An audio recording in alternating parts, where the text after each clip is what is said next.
કેમ છો ફ્રેન્ડ? જય શ્રી કૃષ્ણ. હું કિરણ પાનસુરિયા, કિરણ કિચન સ્ટુડિયોમાં આપનું સ્વાગત છે.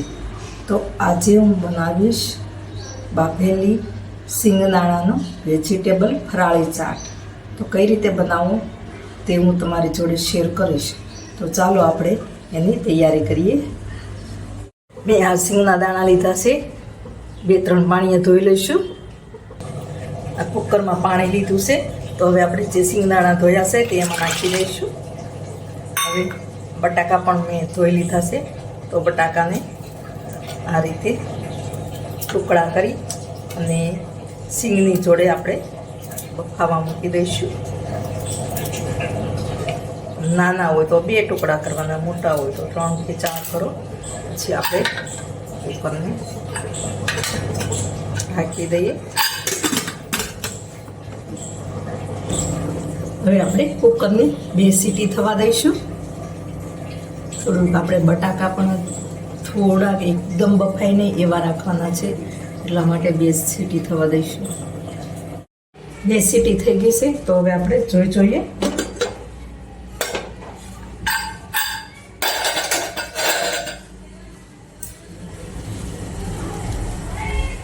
તો આપણે બટાકા બફાઈ ગયા છે અને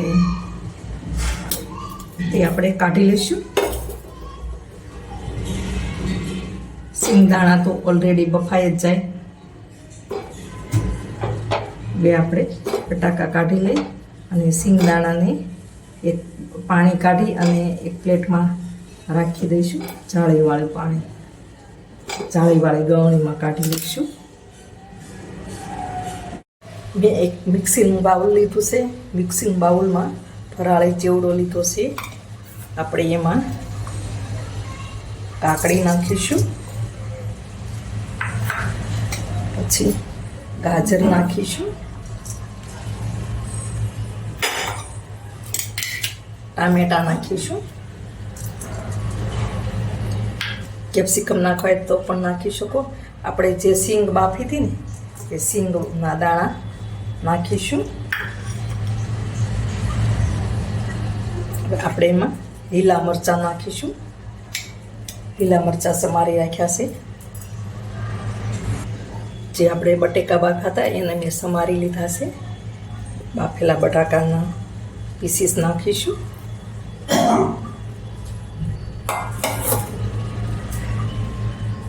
સ્વાદ મુજબ આપણે મીઠું નાખીશું અને થોડી આપણે દળેલી ખાંડ નાખીશું, એટલે કે ખાંડનું બૂરું નાખીશું.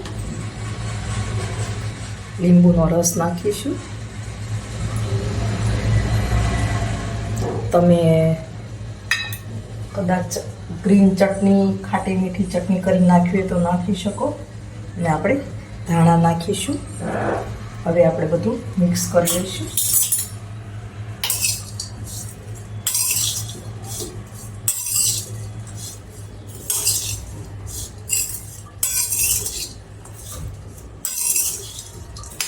આ રીતે આપણે બધું મિક્સ કરી લેવાનું. તમે ઓછું વધતું કરી શકો છો. તો હવે આપણું બાફેલી સિંગનો વેજીટેબલ ચાટ અને ફરાળી ચાટ બનીને તૈયાર છે. તો આપણો બાફેલી સિંગનો વેજીટેબલ ફરાળી ચાટ બનીને તૈયાર થઈ ગયું છે. તો આપણે સર્વ કરીશું. આપણે ચાટ મસાલો નાખીશું. તે રૂમાં રહી ગયું, તો આપણે બધું હવે મિક્સ કરી લઈએ.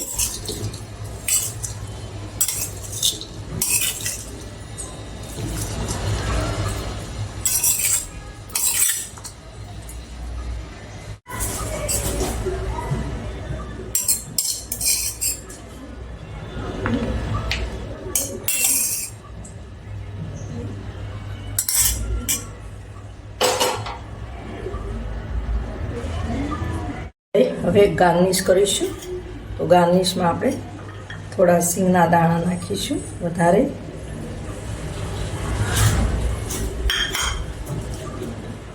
ટામેટા નાખીશું.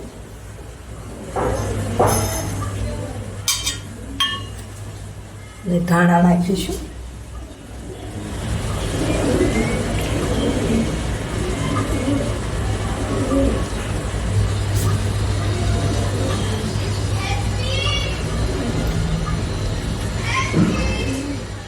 તો આપણો સિંગદાણાનો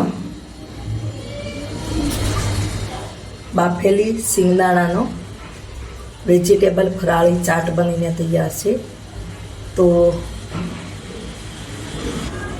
મારી રેસીપી ગમે તો લાઈક કરજો, શેર કરજો, ચેનલને સબસ્ક્રાઈબ કરજો, બેલ આઇકોન દબાવવાનું ભૂલતા નહીં અને કમેન્ટમાં લખજો મારી રેસીપી કેવી લાગી.